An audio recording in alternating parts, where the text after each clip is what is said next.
Hello and welcome. Your final job offer has arrived. Now what? Many Border Patrol applicants think that once they receive their final job offer, the hard part of the Border Patrol hiring process is over. But in reality, that moment triggers several important decisions that can affect how smoothly your transition to the Border Patrol Academy goes. So today I'm going to walk you through the key things that start happening once your final job offer arrives. And there are 5 major decisions that you're going to be tackling prior to entering on duty. And preparing for these ahead of time can help you have a smoother academy transition with less stress and fewer mistakes. There is a moment when everything changes, when your portal shows complete and you begin waiting on your final offer. And many applicants have waited months for this particular moment, checking their portal every day, sometimes multiple times a day, for that moment when they see that everything is cleared and becomes real. They're not hoping anxiously for a job.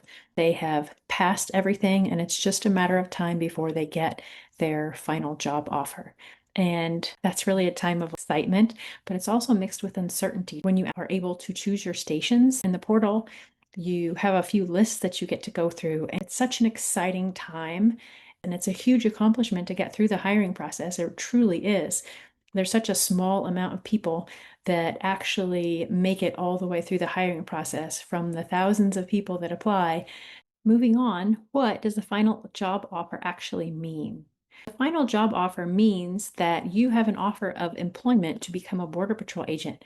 You're going to be transitioning from your role as an applicant to that of a trainee, and you will be a trainee for an entire year until you pass probation.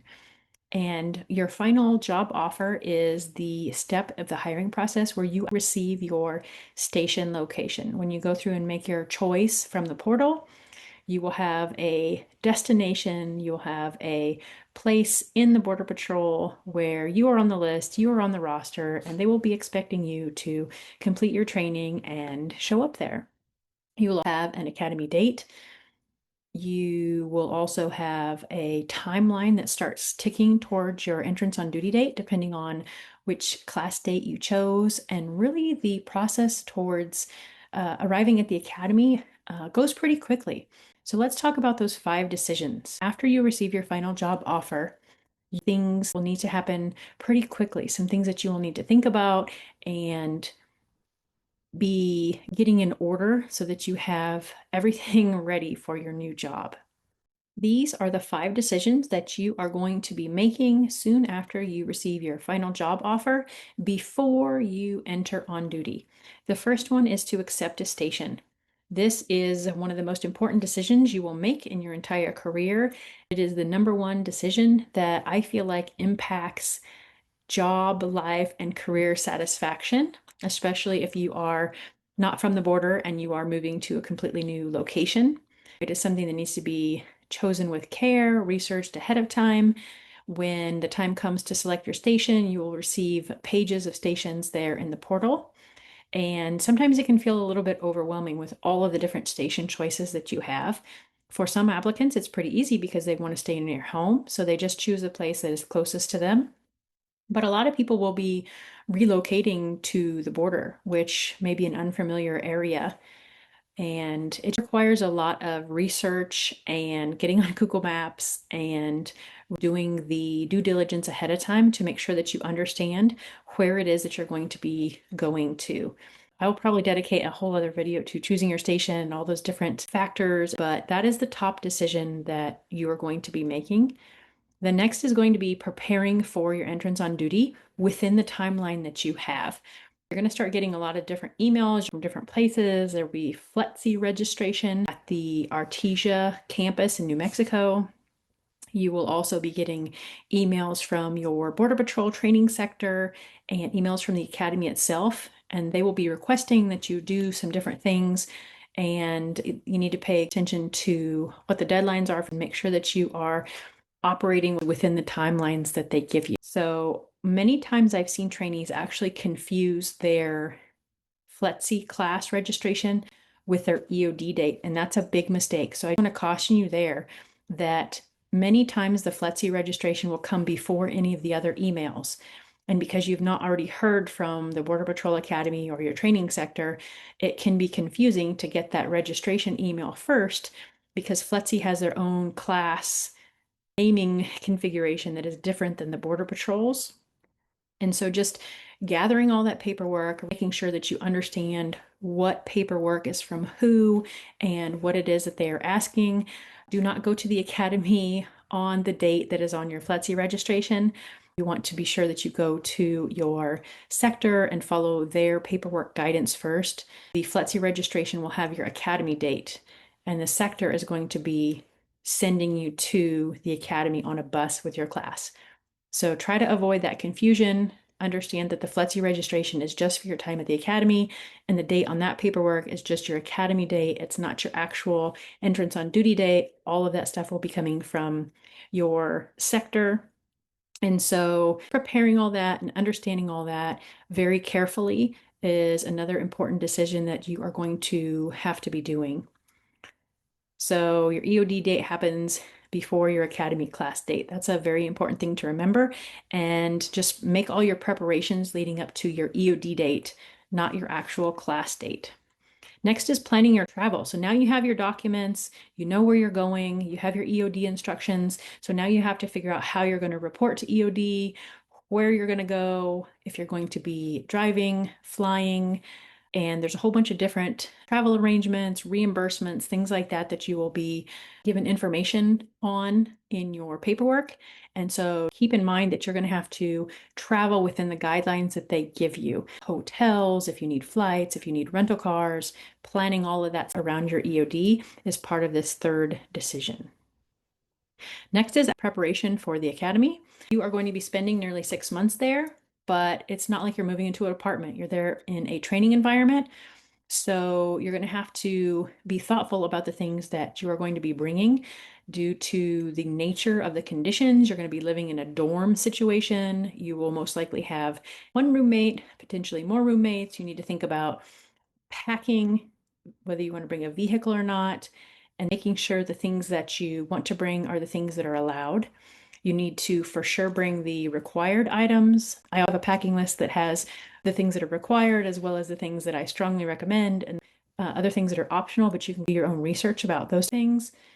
People also want to know things about Wi-Fi, storage, microfridges, mail, packages, daily life, all of those kind of things. And I actually finally I made a course that has all the nitty-gritty of all the different things in 6 different videos, but that's kind of beyond the scope of this video here. But this is part of decision 4, is preparing for the academy. So doing all the research, getting all the information about that so that you bring the right things and you understand what your day-to-day living situation is going to be like. Next decision is preparing your family and your finances. Because you're going to be away for several months, you need to have some discussions with your family, significant other, parents, whoever may be involved, to make sure that all of your things are covered, that you have auto pay if you have bills, and understand when you're going to be getting paid, when you're going to be getting your bonuses, and have a contingency plan with all of that. And having those details taken care of plenty in advance will make it a lot smoother than trying to do bill pay when you're on the bus to Artesia. You want to handle those things earlier. So understanding when you receive all of that money can be really helpful in planning those things. So also like pets and things like that would go in here. Anything that you're going to need to handle being away for several months.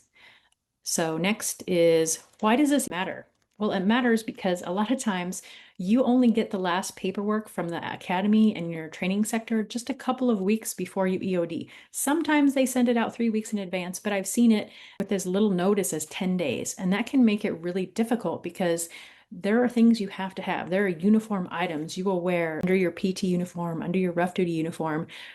And if those are things that are not local to you, or you want a specific type or kind, because there are certain color requirements, there's quantities that they recommend, etc. If those things are not readily available, you may need to order those. And it can be kind of a crunch on the time frame to get those, depending on where you live and what you're ordering. So if you prepare in advance and you have that list and you know what you need to get, you can start gathering those in advance. And also mistakes happen when applicants rush I have seen applicants misunderstand reimbursements. I've seen directions misread, people showing up at the wrong building. They might not have a haircut that's within regulations, or they don't bring the right clothes. All of these things are important to understand in advance and know exactly what is expected of you so that you don't have any of these mistakes. So preparation is key. It will help you have a lot less stress, a lot smoother transition into your new job. And it just makes things so much easier, so much more pleasant.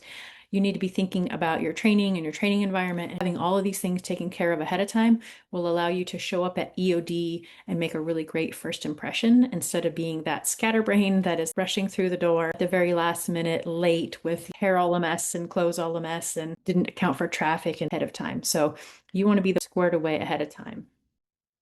If you are getting close to your final job offer or wanting to prepare for EOD, I created a detailed Border Patrol EOD and arrival guide. It is a 6-video walkthrough covering travel planning, vehicle decisions, my complete academy packing list. It's got dorm photos, pay timelines, reporting details, what to wear, and my personal recommendations for each of those things. Plus, I created a full EOD checklist so you don't miss anything. And if you want the step-by-step preparation all in one place, I will put the link below. Really, receiving your Border Patrol final job offer is a major milestone. It's an exciting moment, but it's also the beginning of a short preparation window before your enter on duty date and the academy. If you take the time to do your research and prepare early, the transition from an applicant to a trainee will be so much smoother. Thanks.